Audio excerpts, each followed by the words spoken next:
বিকালটা যদি একটু খাওয়া দাওয়া হয় আর যদি একটু ঘোরাফেরা হয় অনেক মজা লাগে কিন্তু। আর যদি আকাশে মেঘলা মেঘলা থাকে, ওয়েদারটা সুন্দর থাকে, গরম না লাগে। বিকাল বেলাটা খুব ইচ্ছা হচ্ছিল একটু ঘুরতে যাই, তো ভাবলাম যে কোথায় যাব। তো আমাদের গোপালগঞ্জ টুঙ্গিপাড়ায় চলে আসলাম ঘুরতে।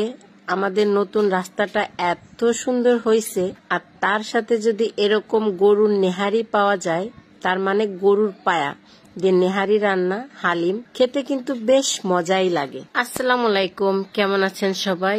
এই বিকালটা কিন্তু দেখতে অনেক সুন্দর লাগতেছে, তাই না বলেন? হঠাৎ করে খুব মন চাচ্ছে বাইরে ঘুরতে যাই। কোথায় যাব? চলে আসলাম আমাদের গোপালগঞ্জের টুঙ্গিপাড়ায়। আর আজকের ওয়েদারটা এত সুন্দর ছিল, আকাশে মেঘলা মেঘলা, বেশ ভালোই লাগছিল। আকাশটা খুব সুন্দর ছিল। আকাশে মেঘলা থাকলে এমনিতেই ভালো লাগে, আর পাশে যদি কৃষ্ণচূড়ার গাছ থাকে তাহলে তো আরো সুন্দর। এই সময়টা কিন্তু কৃষ্ণচূড়া গাছে ফুল ফুটে থাকে, খুবই ভালো লাগে ফুল দেখতে।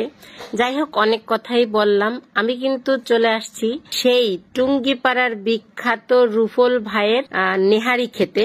এই নেহারি আমি 3টা এখানে অর্ডার দিছিলাম। এটা আমার হাতেরটা হচ্ছে 200 টাকা, আর বড়টা হচ্ছে 300 টাকা, আর ছোটটা হচ্ছে 100 টাকা। ইভেন আমার হাতে যেটা দেখতেছেন এটা কিন্তু 100 টাকা দাম। তো এর আগেও কিন্তু আমি অনেক রিভিউ দেখছি। এই রিভিউটা দেখে আমার মনে হয়েছিল যে এই খাবারটা না জানি কতটা মজা হবে। তো আমি সর্বপ্রথম আমার মাসুদ মামার হাতে আমি খাবারটা দিছি। তো খাবারটা মামা এখন খেয়ে বলবে কেমন হয়েছে। আপনারা যাই বলেন না কেন, বিকালের এই ওয়েদারটায় ঘুরতে আসা, ঝাল ঝাল কিছু খাওয়া কিন্তু খুবই মজা। তো আমি এইখানে কিন্তু নেহারিটা মুখে দিছি। আমি প্রথমে হালিমটা মুখে দিলাম, তারপরে আমি একটু নেহারি মুখে দিছি। খুবই একটা লোভনীয় খাবার। আর দেখেন, এইখানে কিন্তু আপনি আপনার ইচ্ছা মতো খাবার অর্ডার করতে পারবেন। আপনি দেখিয়েও দিতে পারবেন যে আপনি কোন পিস নিবেন কি নিবেন না। আমি কিন্তু এইখানে আমার ইচ্ছা মতো আমি অর্ডার দিছি, কারণ এখানে সুবিধা আছে যাতে আপনি আপনার কোন পিসটা নিবেন সেটা আপনি দেখিয়ে দিতে পারবেন। যাই হোক, আমি এইখানে 3টাই অর্ডার দিছি, আপনাদের দেখাইলাম। আর ভাইয়ের ব্যবহারটাও খুবই ভালো, খুবই অমায়িক একটা ব্যবহার। এই যে দেখছেন কি অবস্থা, সেই মানে কি বলবো, মানে খাবার দেখলেই খেতে ইচ্ছা করে। আর এত সুন্দরভাবে পরিবেশন করে, আপনি দেখতেই পারতেছেন জায়গাটা কি সুন্দরভাবে পরিষ্কার পরিচ্ছন্ন করা। আর অনেক জায়গায় দেখছি খাবারের জায়গাটা নোংরা থাকে, দেখতেও ভালো লাগে না। তো ভাইয়ার খাবারের পরিবেশনটা আমার কাছে বেশি ভালো লাগছে। আর খাবারের কথা কি বলবো, এইখানে আমাকে এক ভাইয়া কল দিছিল, দিয়ে বলল আপু এইখানের খাবারটা অনেক মজার, আপনি আসবেন। তাই ভাবলাম যে ছোট ভাইয়ের আবদারটাও রাখি, খেয়েও আসি। খাবারটা অনেক মজার ছিল। আমি কিন্তু এইখানে দোকানদারের সঙ্গে কথা বলতেছিলাম। ওনাদের এই দোকান 2001 সাল থেকে চালু করছে, আর এইভাবেই উনি আর ওনার বাবা এই ব্যবসাটা করতেছে। ভাইয়াদের এই ব্যবসাটা কিন্তু 25 বছর ধরে চলতেছে।